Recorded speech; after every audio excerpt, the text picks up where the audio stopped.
minimal makeup is better. All in all, hindi naman natin kailangan din mag-makeup. We're all beautifully made by God.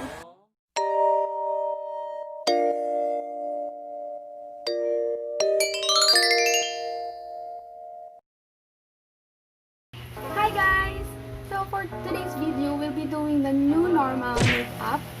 So, magiging kasama na natin sa buhay yung face mask natin kada lalabas tayo ng bahay.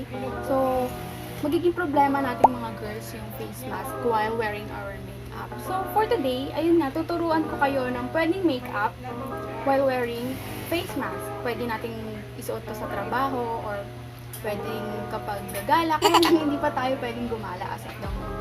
Pero yun nga, magiging normal na sa buhay natin yung pag-wear ng face mask. So, para maging maganda pa rin tayo, tuturuan ko kayo kung paano mag-makeup while wearing face mask. Nagararate lang.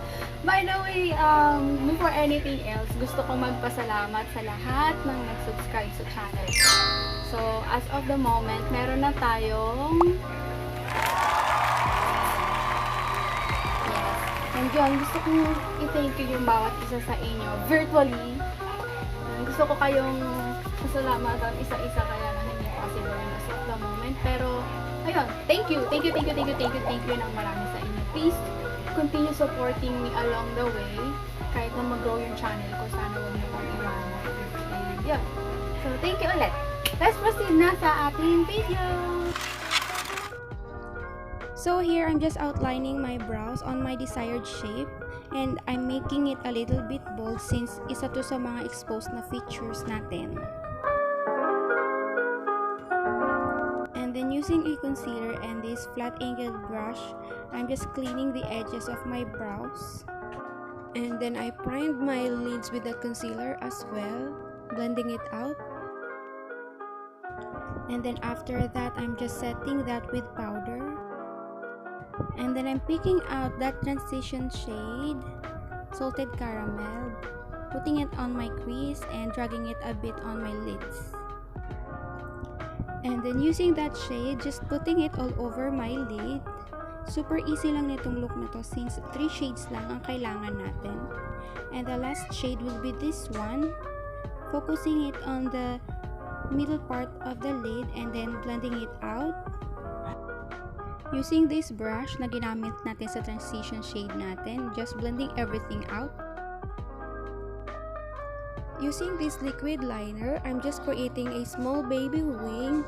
And ayun na, tuyo na tong liquid liner natin, but let's pretend it's all good. I just used mascara here, but you can use lashes if you want to. I'm gonna use these 2 concealers with 2 shades. One is light, second is close to my skin color.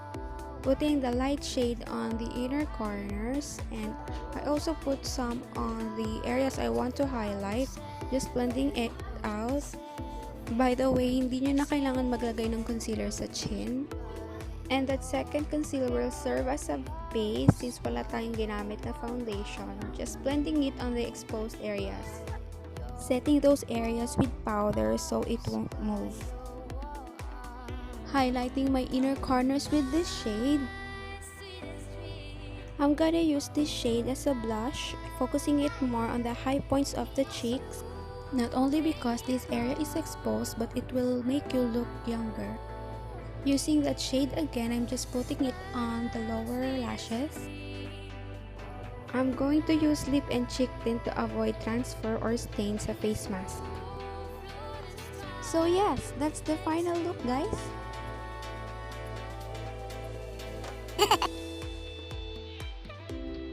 Super easy and simple, yet super fresh.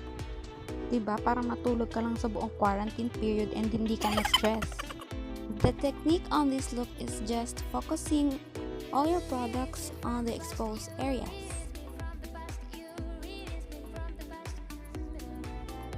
On the lips, for me, lip tint is the safest one to use since hindi siya nagta-transfer and stain lang talaga siya.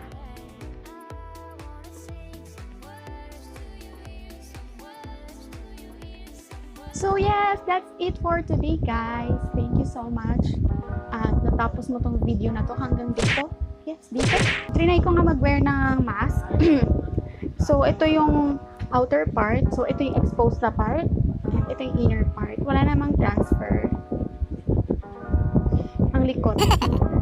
Ayan, wala namang nag-transfer na product. So, ayan. Thank you so much guys sa panonood. And by the way, mag-ingat tayo during the GCQ times. Hindi porket nilift ang GCQ pwede na tayong gumala, pwede na tayong pumunta sa kahit saan. Yung paglabas natin ng bahay dapat para lang sa necessities natin, pagbili ng mga kailangan natin sa labas. Ayun lang. Ingatan natin ang sarili natin para sa mga pamilya natin. And yun, kung gusto natin mas matagal pa natin makasama yung families natin, ingatan natin yung sarili natin. Huwag tayo lumabas, just stay at home. Just staying at home, we're already heroes, right? Yung kalaban kasi natin, hindi natin nakikita, which is yung virus. Kaya, pinayagan tayo lumabas para sa trabaho, sa pagbili ng mga necessities natin. Hindi porket nilift yung GCQ, pwede na nga tayong gumala. Kailangan natin mag-ingat lalo, doble ingat tayo. Always wear mask.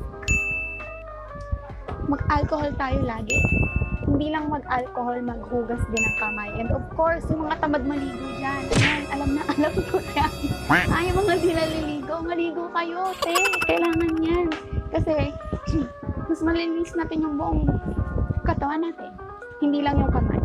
So, ayun, mag-ingat tayo lagi, guys. So, kung bago ka lang sa channel ko, please subscribe if you haven't already. And press that notification bell para ma-notify kayo sa mga susunod na videos na i-upload ko. And like this video, of course. Feel free to comment kung anong gusto nyo sabihin sa video natin for today. And yun, thank you so much guys for watching. I'll see you on the next video. Bye-bye! Ingat kayong lahat!